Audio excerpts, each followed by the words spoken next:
राज्यात घरगुती गॅसचा कोणताही तुटवडा नाही। या प्रकरणी केवळ संभ्रम व अफवा पसरवले आहेत, त्यामुळे त्यावर कुणीही विश्वास ठेवू नये असं आवाहन राज्याचे अन्न व नागरी पुरवठा मंत्री छगन भुजबळ यांनी केले आहे।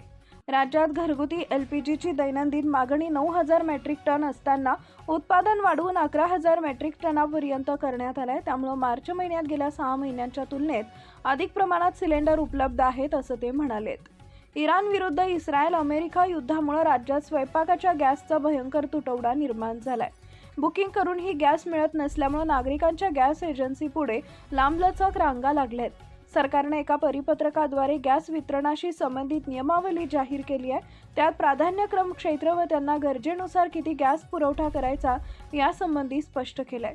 विशेषतः शैक्षणिक क्षेत्र व इतर काही क्षेत्रांना 100% तर इतर घटकांना 70 ते 50% गॅस पुरवठा करण्याची सूचना करण्यात आली आहे। पण त्यानंतरही सर्वसामान्यांमधील गॅसच्या पुरवठ्यांविषयी असलेली भीती संपलेली नाहीये। या पार्श्वभूमीवर मंत्री छगन भुजबळ यांनी उपरोक्त आवाहन केलंय। छगन भुजबळ शनिवारी एका पोस्टद्वारे म्हणाले की आखाती देशातील युद्धाच्या पार्श्वभूमीवर राज्यातील गॅस आणि इंधन पुरवठ्याबाबत अनेक संभ्रम आणि अफवा राज्यात पसरल्या आहेत।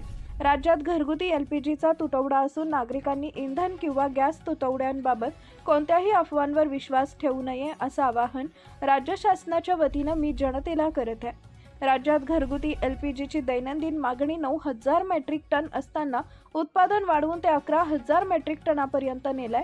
मार्च महिन्यात गेल्या 6 महिन्यांच्या तुलनेत अधिक प्रमाणात सिलेंडर उपलब्ध आहेत।